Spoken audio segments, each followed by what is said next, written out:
तो फ्रेंड्स, आज मैं आप लोगों के लिए लेकर आई हूँ बहुत ही आसान और इजी रेसिपी, जो कि बच्चों को भी बेहद पसंद आएगी। बच्चे तो बच्चे, बड़े भी इसे बड़े मज़े के साथ खाएंगे। और इसे बनाना तो बहुत ही आसान ही है, और ये आसान के साथ साथ हेल्दी और टेस्टी दोनों है। तो चलिए बनाना शुरू करते हैं। और तो आज हम बनाने वाले हैं गेहूं के आटे और केले से बनने वाली पैनकेक की रेसिपी। तो इसे बनाने के लिए मैंने लिया है यहाँ पर 2 केले, जो कि पके हुए हैं। तो यहाँ पर हम पके हुए केले का ही इस्तेमाल करेंगे। और उसके बाद हम ले लेते हैं सबसे पहले एक ग्राइंडर जार, और उसमें अपने केले के छिलके को उतार लेंगे सबसे पहले। और उसके बाद इसे मोटा मोटा काट कर ग्राइंडर जार में डाल देंगे।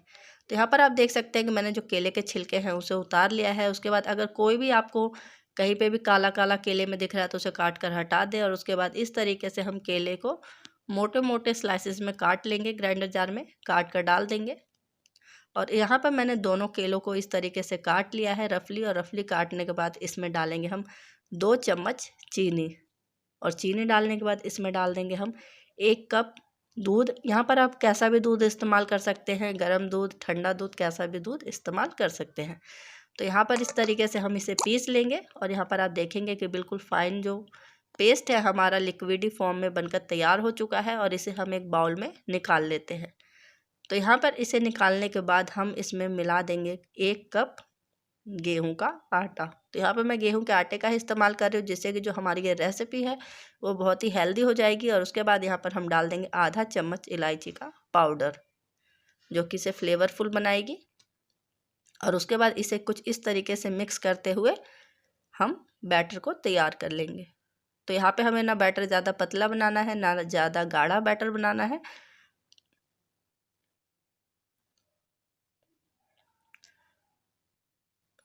तो यहाँ पे फ्रेंड्स आप देख पाएंगे कि जो हमारा बैटर है वो कुछ इस तरीके की कंसिस्टेंसी में बनकर तैयार हुआ है, जो कि कुछ अगर हम ऊपर से इसे इस तरीके से डालेंगे तो कुछ रिबन के फॉर्म में बनना स्टार्ट होगा। तो इसी कंसिस्टेंसी में हमें बैटर को तैयार करना है।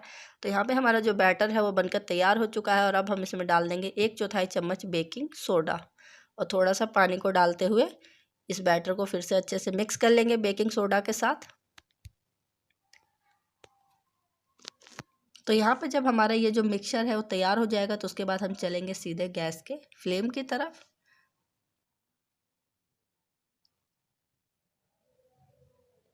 तो चलिए फ्रेंड, चलते हैं गैस के फ्लेम की तरफ। फ्लेम को ऑन करके मैंने यहाँ पर पैन को चढ़ा दिया है।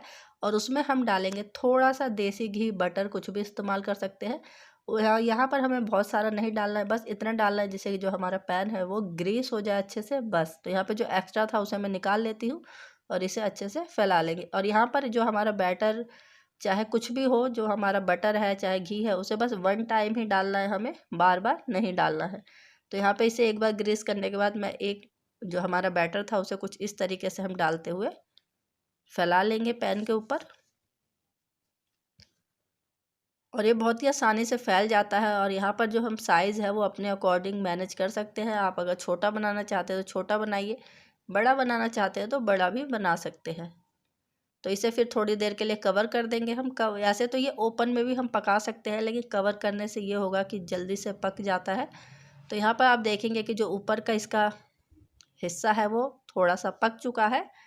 और उसके बाद इसे पलट कर हम दूसरी तरफ से भी अच्छे से पका लेंगे।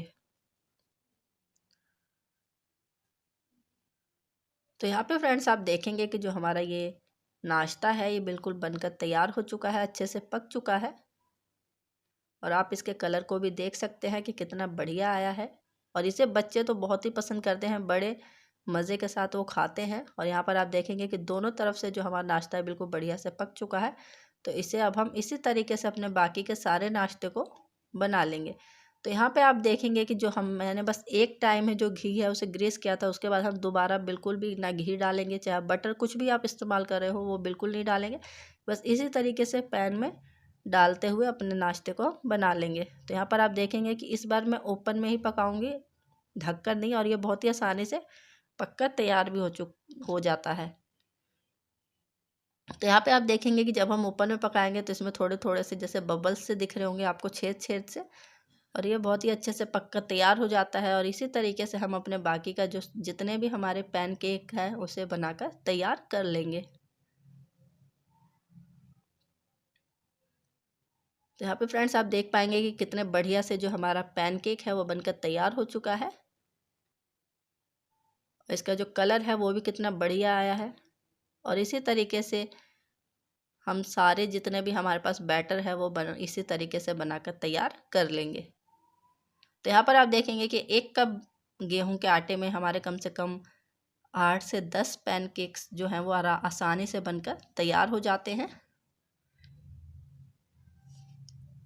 और बिल्कुल बढ़िया सॉफ्ट एकदम की मज़ा ही आ जाता है। तो यहाँ पर सारे केक्स जो हैं वो बनकर तैयार हो चुके हैं और इसे अब हम कर लेते हैं थोड़े से गार्निश।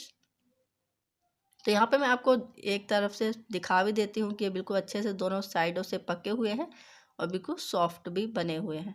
तो इसे हम आप किसी भी, जैसे आप इसे हनी के साथ भी गार्निश कर सकते हैं। यहाँ पे मैं इसे चोको सिरप के साथ गार्निश कर रही हूँ जो कि बच्चों को बहुत ही अच्छा लगता है। बाकी आप किसी भी चीज़ के साथ इस पैनकेक्स को गार्निश कर सकते हैं। तो यहाँ पे चोको सिरप से गार्निश करने के बाद इस पर कुछ ड्राई फ्रूट्स डाल देते हैं, जिसमें कि मैंने डाला है काजू, बादाम और किशमिश। बाकी आप अपने अनुसार कोई भी ड्राई फ्रूट्स इस्तेमाल कर सकते हैं, ये ऑप्शनल है, या ना भी इस्तेमाल करें। तो यहाँ पर आप फ्रेंड्स देखेंगे कि जो हमारे पैनकेक है वो गेहूं के आटे और केले के जो हैं बहुत ही आसानी से बनकर तैयार हो चुके हैं और इतने टेस्टी हैं कि क्या ही बताएं। तो आप एक बार ट्राई ज़रूर करें। तो अगर ये रेसिपी आपको पसंद आई हो तो लाइक करें, शेयर करें, सब्सक्राइब करें और बेल आइकन को ज़रूर प्रेस करें, जिससे कोई भी नया नोटिफिकेशन हो वो आप तक पहुँचे और आप उस रेसिपी को देख सकें। तो चलिए फ्रेंड, जल्द ही मिलते हैं फिर से एक नई रेसिपी के साथ। तब तक आप स्वस्थ रहें, मस्त रहें और अपना ख्याल रखें। और यहाँ पर आप देख पाएंगे कि जो हमारा पैनकेक है वो बढ़िया से अंदर से पका हुआ है और इतने सॉफ्ट है। तो चलिए फ्रेंड्स, फिर जल्द ही मिलते हैं।